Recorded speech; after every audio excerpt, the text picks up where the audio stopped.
रात में जब हम आकाश में देखते हैं तो हमें बहुत से तारे चमकते हुए दिखाई देते हैं। कुछ बहुत अधिक चमकीले होते हैं, कुछ धुंधले होते हैं, कुछ बहुत छोटे होंगे, कुछ बड़े होंगे। ये छोटे दिखने वाले तारे हमारी पृथ्वी से भी कई गुना बड़े, यहाँ तक कि कुछ तारे तो सूरज से भी बहुत बड़े होते हैं, परंतु हमसे बहुत ज़्यादा दूरी पर होने के कारण ये हमें छोटे दिखाई पड़ते हैं। और ये चमकते हुए सारे ही तारे नहीं होते, कुछ इनमें से ग्रह होते हैं, कुछ उपग्रह होते हैं जो अपने तारे के चमक को परावर्तित करके हमें चमकते हुए दिखाई देते हैं। आकाश में दिखाई देने वाले ये तारे सबसे आकर्षक होते हैं। ये खगोलीय पिंड हैं जो प्रकाश और ऊष्मा का उत्सर्जन करते रहते हैं। सूर्य पृथ्वी का निकटतम तारा है। दिन के समय बाकी तारे दिखाई नहीं देते क्योंकि सूर्य का प्रकाश बहुत अधिक होता है। इसके सामने अन्य तारों की चमक फीकी पड़ जाती है। अधिकांश तारे पृथ्वी से बहुत अधिक दूरी पे हैं। अधिक दूरी प्रकाश को पृथ्वी तक पहुंचने में लाखों वर्ष लग सकते हैं, इसलिए तारों की दूरियों को प्रकाश वर्ष में दर्शाया जाता है। 3 लाख किलोमीटर प्रति सेकंड की चाल से एक वर्ष में जितनी दूरी प्रकाश तय करता है उसे एक प्रकाश वर्ष कहते हैं। इसका प्रकाश वर्ष दूरी का एक मात्रक है। इसका मान 365 गुना 24 गुना 60 गुना 60 गुना 30,000 किलोमीटर के बराबर होता है। पृथ्वी सूर्य से लगभग 15 करोड़ किलोमीटर दूर है। सूर्य के प्रकाश को पृथ्वी तक आने में 8.3 मिनट का समय लगता है। इसलिए हम कह सकते हैं कि जो पृथ्वी है वह सूर्य से 8.3 प्रकाश वर्ष मिनट दूर है। सूर्य के बाद पृथ्वी का सबसे निकटतम तारा अल्फा सेंचुरी है जो हमसे 4.3 प्रकाश वर्ष मील दूर है। और सबसे चमकीला तारा जिसका नाम साइरस है पृथ्वी से 8.7 प्रकाश वर्ष दूर है। आकाश में हमें अनगिनत तारे दिखाई देते हैं। उनमें से कुछ तारे ऐसे होते हैं जो एक निश्चित प्रकार का आकार लिए होते हैं। इन आकारों को तारामंडल कहते हैं। जैसे यदि हम उत्तर की ओर देखें तो हमें एक सबसे चमकीला तारा नज़र आता है जिसे हम ध्रुव तारा कहते हैं। ध्रुव तारा हमें हमेशा से ही उत्तर दिशा का ज्ञान कराता आता है। इसी के सीध में हमें 7 तारों का एक समूह नज़र आता है जिसे सप्तऋषि तारामंडल कहते हैं। ध्रुव तारे को पृथ्वी के घूर्णन अक्ष पर स्थित होने के कारण ध्रुव तारे की स्थिति पृथ्वी के किसी भी स्थान के सापेक्ष नहीं बदलती दिखाई देती है। इसलिए लंबे समय से ध्रुव तारा एक ही समय पर हमें एक ही स्थान पर नज़र आता है। कुछ तारे जो आकार लिए होते हैं ऐसे समूहों को तारामंडल कहते हैं। कुछ तारामंडल के यहाँ पे चित्र दिखाए गए हैं जैसे सप्तऋषि तारामंडल, मृग तारामंडल। सप्तऋषि तारामंडल 2 प्रकार के होते हैं, बिग डिपर और स्मॉल डिपर, जिनमें 7 सर्वाधिक चमकदार तारे बड़ी करछुल या प्रश्न चिन्ह जैसी आकृति बनाते हैं। इनमें से 3 करछुल के हैंडल में हैं जो कटोरे में हैं। करछुल के शीर्ष पर स्थित 2 तारे संकेतक तारे कहलाते हैं। यही ध्रुव तारे की ओर संकेत करते हैं। मृग या ओरायन भी आकाश में दिखाई देने वाला प्रमुख तारामंडल है जिससे अन्य तारामंडलों की अपेक्षा अधिक चमकीले तारे होते हैं। अब यहाँ कुछ प्रश्न दिए हुए हैं जिनके उत्तर हमें इसे पढ़ने के पश्चात प्राप्त होंगे। जैसे कई तारे सूर्य से बड़े होने पर भी हमें सूर्य से छोटे दिखाई देते हैं। क्यों? क्योंकि हमने अभी पढ़ा कि बहुत से तारे बहुत दूरी पर स्थित हैं, सूर्य से भी काफ़ी दूरी पर स्थित हैं और इसीलिए दूर होने के कारण हमें ये छोटे दिखाई देते हैं। एक तारा पृथ्वी से 3.4 प्रकाश वर्ष दूर है। इसका अर्थ क्या है? इसका अर्थ यह हुआ कि उस तारे का प्रकाश पृथ्वी तक आने में 3.4 वर्ष का समय लगेगा। तीसरा, उत्तर दिशा में स्थित स्थित प्रतीत होने वाले तारे को आप कैसे खोजेंगे? उत्तर दिशा में स्थित प्रतीत होने वाले तारे को हम ध्रुव तारे के नाम से जानते हैं। इसे हम उत्तर दिशा में देखने पर यह हमें मिल जाएगा। अब सिर्फ आकाश में सिर्फ तारे नहीं होते हैं, कई प्रकार के पिंड होते हैं। इनमें से मुख्य हैं ग्रह।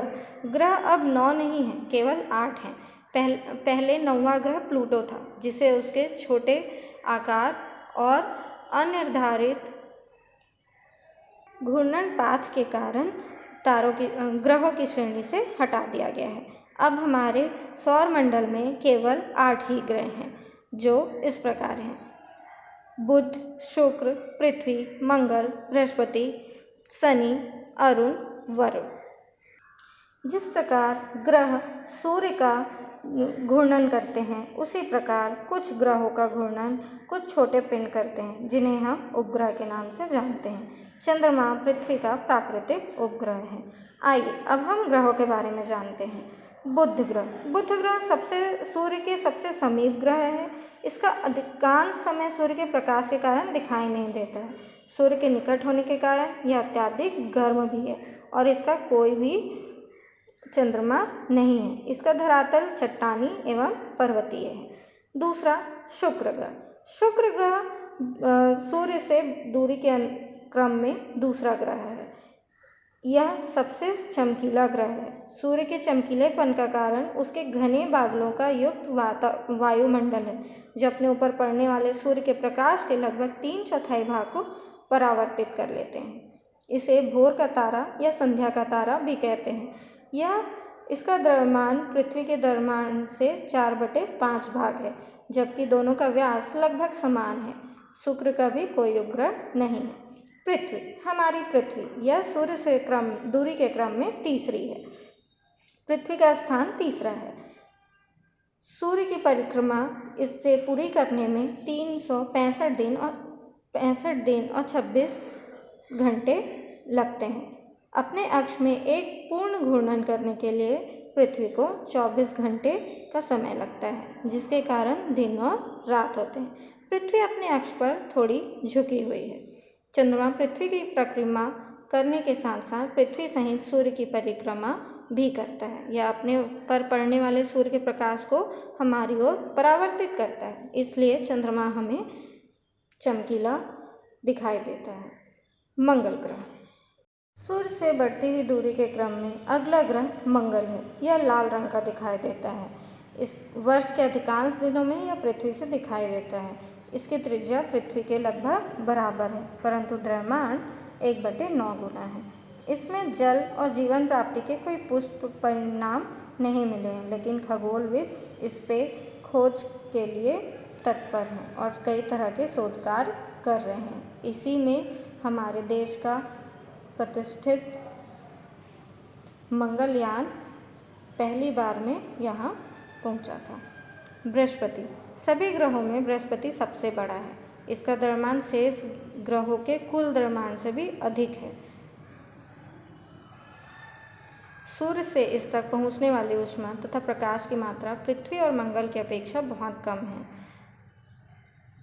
इसका कारण यह बहुत चमकदार दिखाई देता है, क्योंकि इसका जो वायुमंडल है वह अधिकांश प्रकाश को परावर्तित कर देता है। बृहस्पति के इस समय 79 ज्ञात प्राकृतिक उपग्रह हैं। शनि ग्रह सूर्य से दूरी के क्रम में यह 6वें स्थान पर आता है। इसका जो दूरी है वह बृहस्पति के दूरी से भी दुगुना है।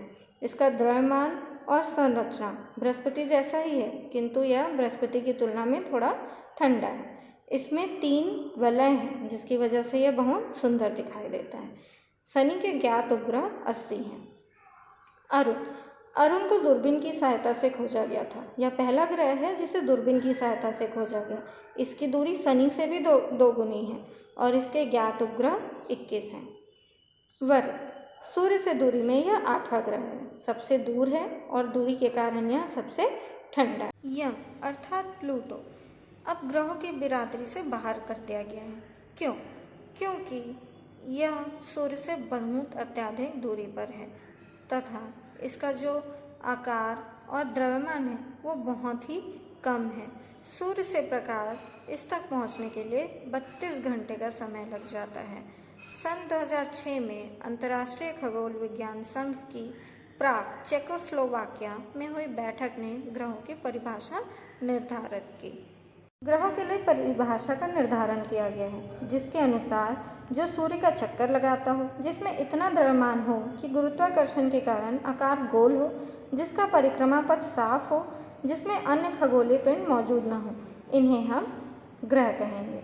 परंतु जो प्लूटो था वो सूर्य का चक्कर तो अवश्य लगाता था, परंतु छोटा और द्रव्यमान कम होने के कारण इसका जो सूर्य का चक्कर लगाने का पथ था वो पूर्णतः गोलाकार या दीर्घवृत्ताकार नहीं था। यह चक्कर लगाते लगाते नेपच्यून की कक्षा को काटते हुए चलता था।